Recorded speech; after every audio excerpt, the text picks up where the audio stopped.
For 13 years in hard labor camps, was a former fighter pilot like Senator John McCain. Let's give a round of applause to all veterans and all those who fought for freedom in South Vietnam.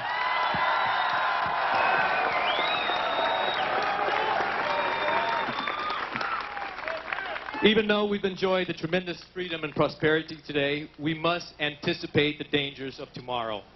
We need to maintain a strong, capable, and ready military. We need somebody like Senator John McCain to bring the respect and readiness back to our U.S. military.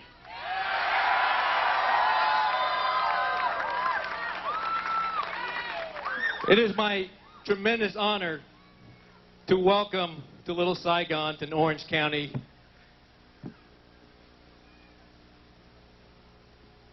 one of my heroes when I was in Pensacola, Florida, one of America's most treasured hero, a man who will bring respect and honor back to the White House. Ladies and gentlemen, let's give a warm Orange County and Little Saigon welcome to the next President of the United States, the Honorable John McCain.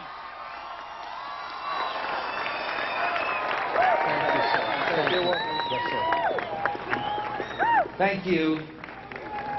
First of all, I'd like to thank some men in the back here that, in case you haven't a chance to see them, perhaps I could look at this on their chest.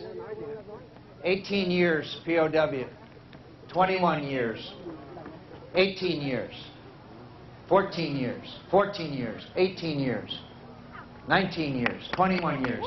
Thank them.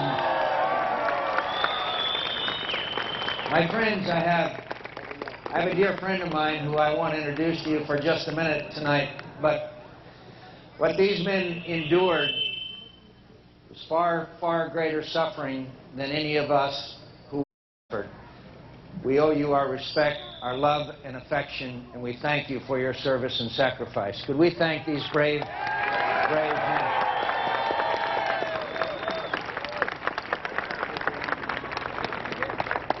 I'd like to introduce to you, just for a few words, the first American POW who was captured in North Vietnam. He was shot down in August of 1964, was repatriated in January of 1973. A man whom, whenever I or others began to feel a little sorry for ourselves, we would think about the fact that he had been there a good long period of time, more than the rest of us. Ladies and gentlemen, would you give a warm welcome to Everett Alvarez.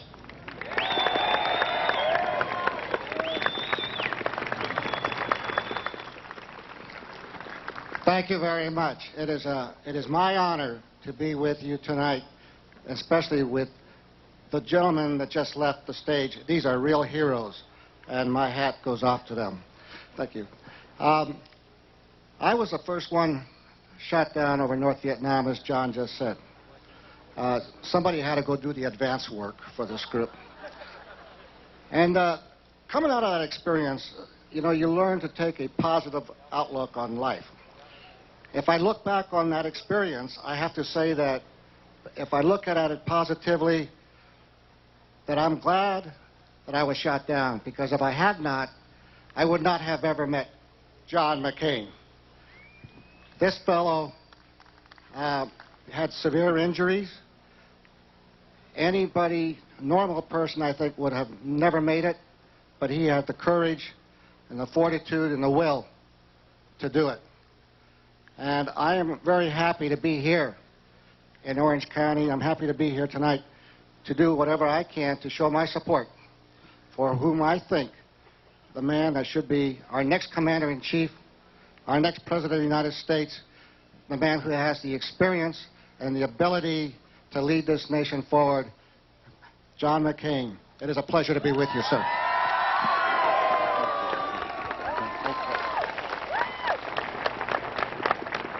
I know many of you know our State Assemblywoman, Marilyn Brewer. Thank you, Marilyn, for being here, and thank you for your service to the state of California.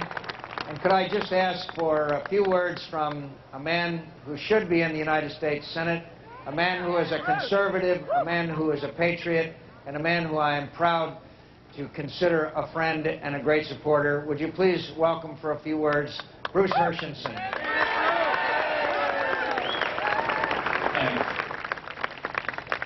Thank you. 2 months from today, on April the 30th, it's going to be the 25th anniversary of the tragic fall of Saigon. As a former president would have put it, that's a day that has lived in infamy. The only good thing that came of that, the only good thing, is that many of you came here, and you made this a better county. Senator McCain will not tell you this, but I want to tell you something that I think is worth knowing, particularly for the younger ones who perhaps were born here and your parents came here. He was beaten severely for not visiting with 3 Americans who came to Hanoi, Ramsey Clark, Tom Hayden, and Jane Fonda. Jane Fonda came to make propaganda, Jane Fonda came to make propaganda broadcasts for Hanoi. She visited with some prisoners, very, very few. She came back to the United States and said that the prisoners were being very well treated. After the prisoners came back home and John McCain came back home, and they were able to tell their stories, she called them liars and hypocrites. It is the sweetest justice to me that John McCain became senator and is running for this office, and the sweetest justice of all would be if this community would put him over the top in California and make him president of the United States. And make him president of the United States. Thank you, Bruce. I'd like to introduce you to the mother of our 4 children, Megan 15, Jack 13, Jimmy 11, and Bridget 8, my wife, Cindy McCain, who also attended the University of Southern California. So I thank all of you for being here. It's wonderful. It's wonderful to be here. This is the community that really epitomizes what America is all about.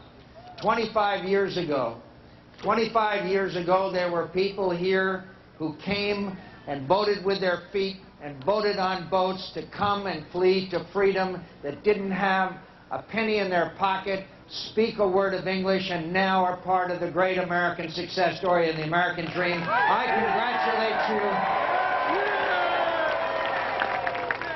I congratulate you.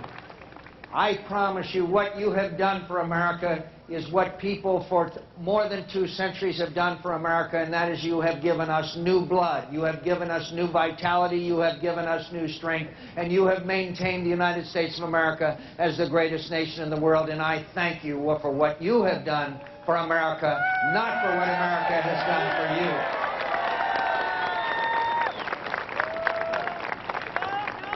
Some remember the pictures of the boats being picked up in the Gulf of Tonkin. Some remember the planes crashed and the helicopters as people fled.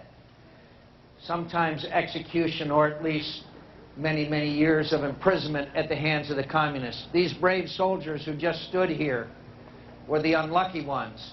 14, 18, 21 years in the so-called re-education camps. My friends, I'm going to talk about heroes in a few minutes. But these are our heroes. These are our enduring examples of the ability of the human spirit to survive under the most difficult and trying circumstances. And in their company, I am humbled, and I thank them, and I thank you for honoring them every single day.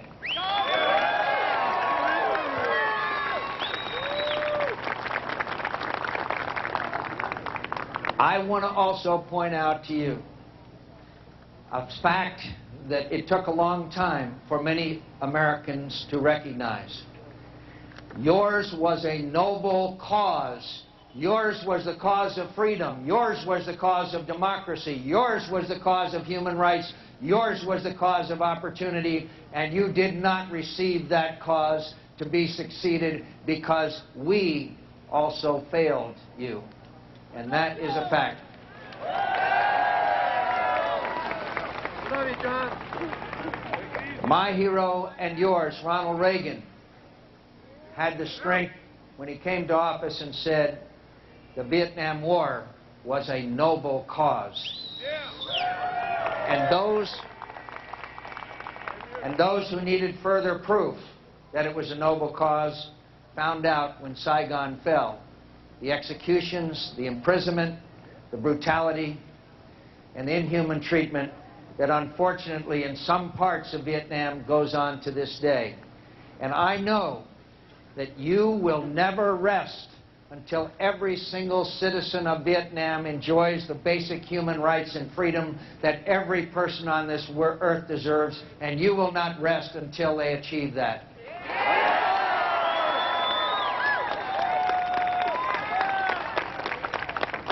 And someday, all over Vietnam, as next Tuesday, the citizens of Vietnam will be able to go and exercise one of the most fundamental and precious rights of democracy, and that is to cast a ballot, to elect their own leaders, to select the people they want to guide them, not having it imposed by some communist party bosses and Politburo apparatchiks that have neither the knowledge, the desire, nor the ability to help the people of Vietnam achieve the freedom and democracy that they deserve.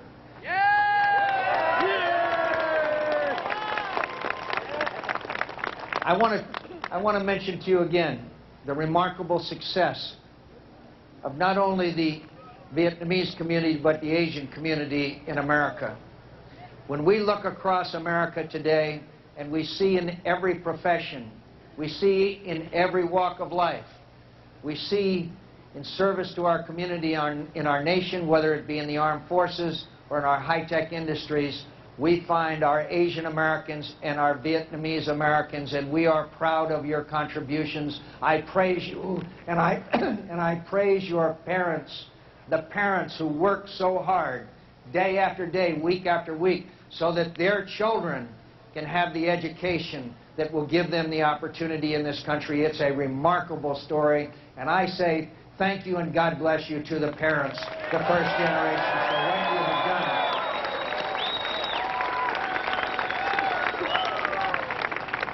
My friends, I'm running for president because I want to reform the government. I want to reform education in America so that every parent in America has the ability that wealthy parents have to send their child to the school of their choice in their neighborhood. I want to reform the military so once again we can have a proud military, a military that has not been degraded as it has been by this administration and neglect of the Congress. We have 12,000 enlisted families, proud, brave young men and women in the military that are on food stamps. That's a national disgrace. There will be no food stamp army when I am the President of the United States, my friend. And for the first time in history, we have a President of the United States, a Secretary of Defense, and a Secretary of State, none of whom has ever spent 1 minute wearing the uniform of the Armed Services of the United States. That's going to change as well, my friend.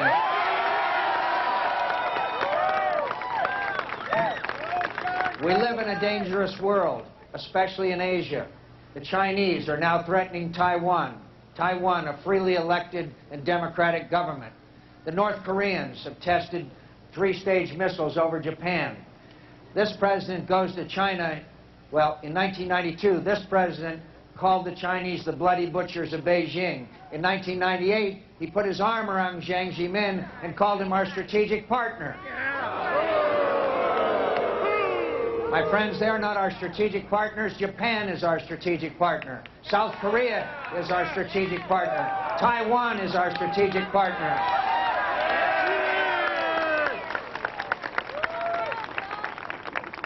China is a ruthless nation emerging on the world scene as a superpower. And the Chinese must be told clearly and unequivocally that if they commit aggression against Taiwan, the consequences for that aggression will far exceed anything they might gain from committing aggression against a democratic, freely elected government in Asia.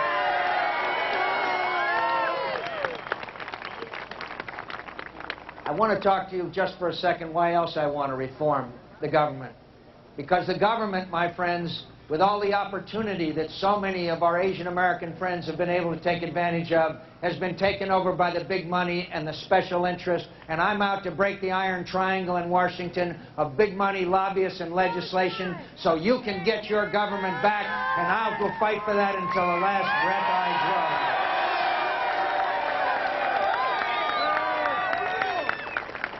My friends, the establishment, we're taking on the establishment, and the establishment is fighting back. And I'll tell you what, I'm just like Luke Skywalker getting out of the Death Star, and we're going to beat him. We've taken some hits, but we're going to beat him, and I'm going to take this cause and this crusade all the way to the White House in Washington, D.C., and you're invited there next January.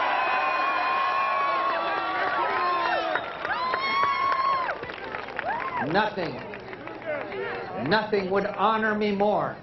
Nothing would honor me more to raise my hand, to be sworn in, not only as President of the United States, but as the Commander-in-Chief of our armed forces, and to have some of our brave, wonderful Vietnamese survivors, patriots, heroes at my side. Because it was my experience with you, that were the defining period of my life. I was not a hero in the Vietnam War. My great privilege was to serve in the company of heroes.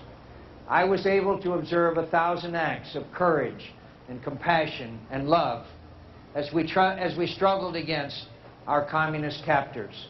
It was my great honor to know Everett Alvarez and Robinson Reisner and Nguyen Quoc Dat, a South Vietnamese pilot who spent time in our prison camp with us as well. It was my privilege to serve in the company of heroes.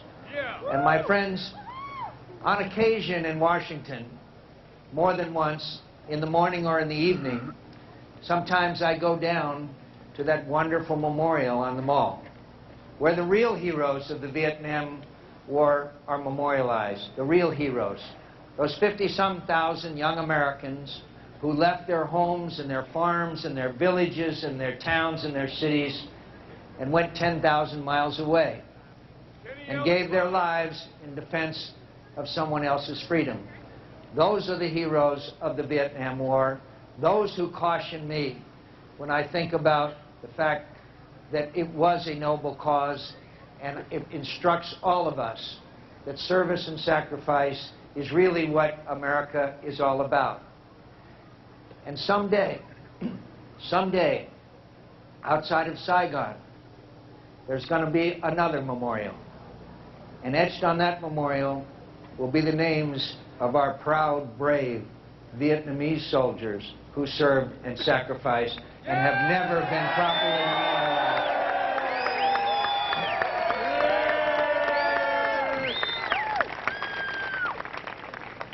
I promise you, we will never forget their service, their sacrifice. They lie in unmarked graves all over South Vietnam. And someday, we will give them the proper honor, the proper dignity, and the proper resting place that they deserve because of their sacrifice in behalf of freedom of their countrymen and women. I promise you that will be my goal.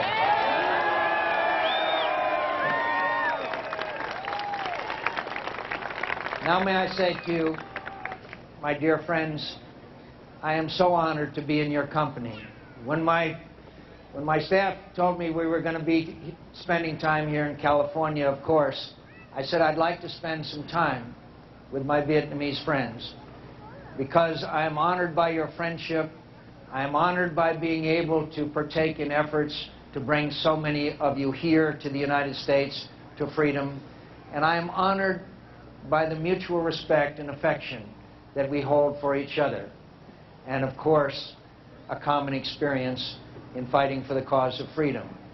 I want to assure you as President of the United States that I will never forget those lessons that you have taught me and how you embody now the greatness and strength of America, the opportunity, the beauty, and the wonder of this noblest experiment in the history of the world, which allows us to come to its call and serve and sacrifice and benefit from being part of the greatest nation that the world has ever seen.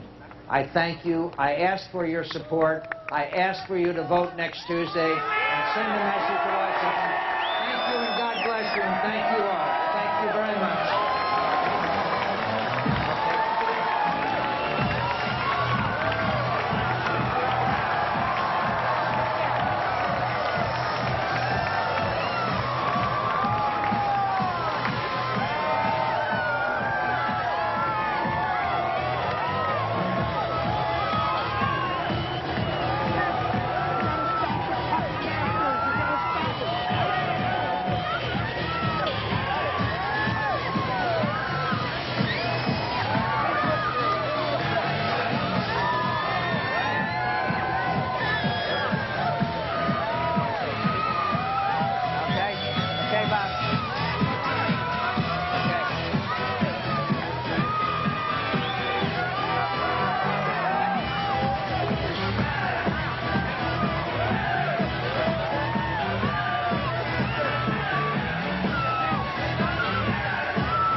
Okay. Thank you, sir. I was at Guadalcanal. I joined at a 16-year-old, 127 pounds, 5'9". I was wounded right from Monday Air Force. Wonderful. And then I joined the Maryland Marauders and went behind the lines over there. Wonderful. And my son is from Vietnam. Great. And he's a Vietnam vet. Great. So I just... And my son, I'm a Democrat, and he's a Republican. Great. We're both voting for you. Thank you, sir. It's So, wonderful to see you. We believe in everything you're Thank doing. you, sir. Thank you for being here. Thank you so much.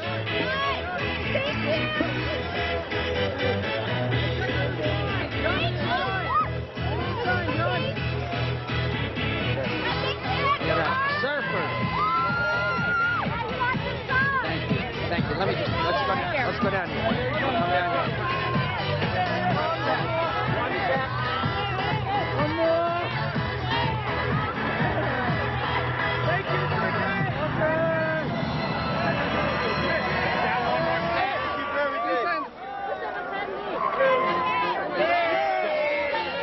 How are you? I have a present. Yeah, one more. Thank you. Thank you. Thank you very much. Thank you. Let's do it, baby. Let's One more do step, it. Senator. Welcome home, buddy. Thank you. Thank you, old friend. It's good to see you. Thank you. It's great to see you. Thank you. Thank you. How are you? Great. Thanks for coming.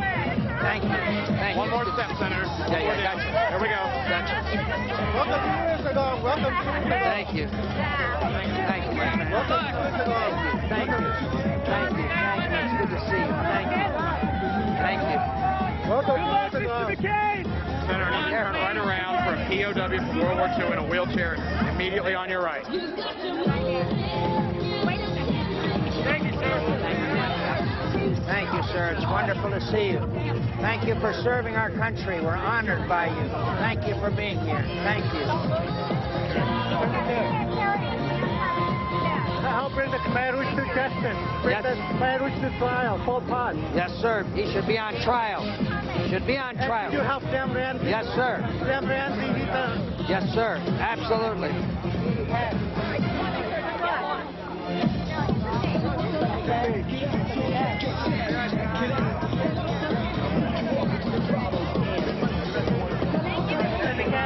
Thank you. Thank you very much.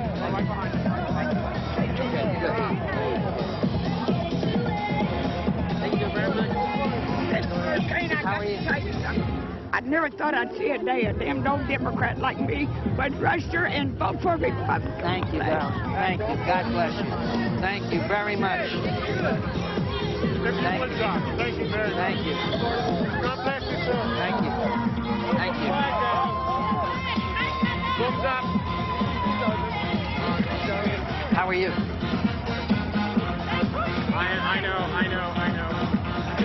Thank you. Easy, easy. There you go. Thank you. Careful, careful, careful, careful. Don't push Careful, everybody, please. careful, careful. Don't push everybody.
Thank you. Thank you. We're okay.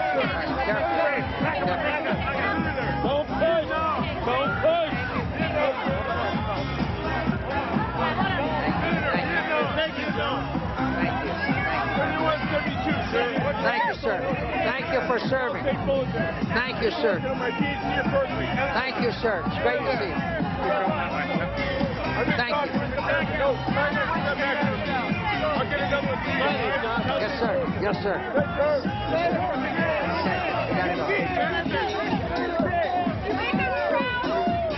Thank you. Yes, we love you. Thank you. Thank you. Thank you. Thank you. Thank you.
For you, a little rough. Thank you. It's okay. You're okay. You're okay. We're okay.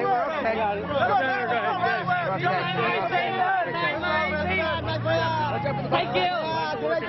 Thank you very much. Thanks for everything. Thank you. Next time I talk to you, I want it to be Mr. President. Thank you, sir. I look forward to seeing you. Thank you. Running independent. It's great to see you. Thank you very much. Thank you. Thank you. Thank you. My grandfather served with your dad. Is that right? Thank you. Thank you very much. Thank him for me, will you? I will. Thank you. Senator John McCain is taking this evening in Los Angeles with candidates Governor George W. Bush and Alan Keyes. You can see that debate here on C-SPAN at 2 and 6 a.m. Eastern.